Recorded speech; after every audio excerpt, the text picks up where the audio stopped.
সম্মানিত দর্শক, আজকে আমি দেখাবো আমার যে করলার চারাগুলো লস হয়েছে বা হচ্ছে যে লস করে যে দেখতে পাচ্ছেন, এগুলো হচ্ছে টিয়া সুপার করলার চারা।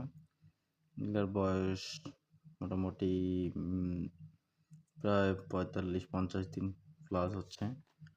আমি টোটালি 1 কেজি বীজ ফেলছি টিয়া সুপার। টিয়া সুপার বীজের কেজি কত, যাদের জানা থাকবে তারা অবশ্যই কমেন্ট করে জানাবেন। এখানে মোটামুটি আমার 15-16 হাজার টাকা বের হয়, 20 হাজার টাকা আমার লস হয়েছে। দেখতে পাচ্ছেন প্রায় এখানে মোটামুটি 2000 চারার মতো আমার নষ্ট হয়েছে। আসলে এই ব্যবসার মধ্যে প্রচুর পরিমাণে রিস্ক, প্রত্যেকটা স্টেপেই হচ্ছে রিস্ক। আর একটা বিষয় হচ্ছে যে দেখুন যে বস্তায় কতগুলা চারা উঠেছি। এরপরে হচ্ছে যে আরেকটা দেখাবো যে মরিচের চারা, মরিচ বলতেছে ক্যাপসিকামের চারা, এগুলা প্রায় 1000-1200 আমার নষ্ট হয়েছে। তো সব মিলে মোটামুটি 30-35 হাজার টাকার মতো আবার লস। ইভেন হচ্ছে যে এর আগে একটা দেখাইছিলাম যে কপির চারা এবং হচ্ছে টমেটো চারা। টমেটো রিসেন্ট কয়েকদিন আগে আরও ফালাই দিছি। দেখতে পাচ্ছেন এখানে কতগুলো চারা, এগুলো চারা রিজেক্ট হয়ে গেছে।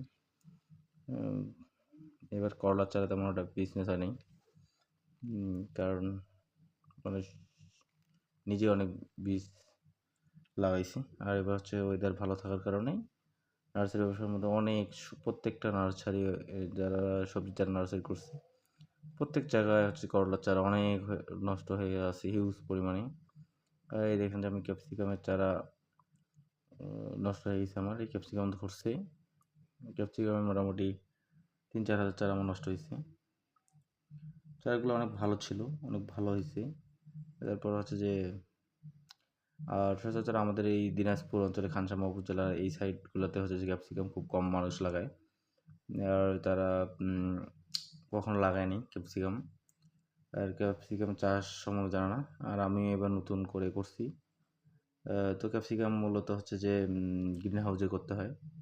তো আমাদের যেহেতু গ্রিন হাউস নাই, আর হচ্ছে ইন্দ্রা গোল্ড সিনজেন্টার আমি এটা করছি।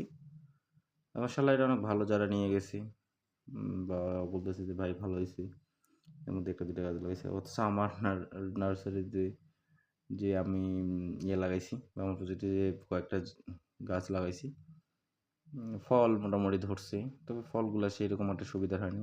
যে কি সুন্দর সুন্দর চারাগুলো আমি বস্তা ঢুকাচ্ছি, খুব কষ্ট লাগে ভাই। এগুলো চারা যখন বীজ দেওয়া থেকে শুরু করে আপনার হচ্ছে অঙ্কুরোদ্গম, এরপর হচ্ছে পানি দেওয়া, হচ্ছে ওষুধ, খুবই কষ্ট লাগে। যখন চারা উঠাই ফেলাই দিই খুবই কষ্ট লাগে। কিন্তু কি করবেন, ব্যবসার মধ্যে অবশ্যই লাভ লস দুটাই আছে, রিস্ক নিলে কোনোদিনও গেইন হবে না। এরপরে আমি আপনাদেরকে আমার ভিডিওতে দেখাবো যে আমার নার্সারিতে কতগুলো বেগুনের চারা আছে। ইভেন হচ্ছে যে সবগুলা ভিডিও আমি করতে পারি না, কারণ হচ্ছে যে আমি টাইম মেনটেন করতে পারি না। কারণ আমার এদিকে আবার হচ্ছে যে শসার প্রজেক্ট আছে, করলার প্রজেক্ট আছে, আমি অনেকগুলো কাজ নিয়ে পড়ে থাকি। এই জন্য ভিডিও সচরাচর দেওয়া হয় না, যেহেতু ভিডিও আমার হচ্ছে যে ক্যামেরাম্যান নেই, আর আমাকে যেহেতু নিজেই করতে হয়, এই জন্য আমার খুব কষ্ট হয়ে যায়। তার জন্য মূলত ভিডিও করি না। তবে ইনশাআল্লাহ এরপর থেকে নেক্সট টাইম থেকে আমি ভিডিও আপলোড করব।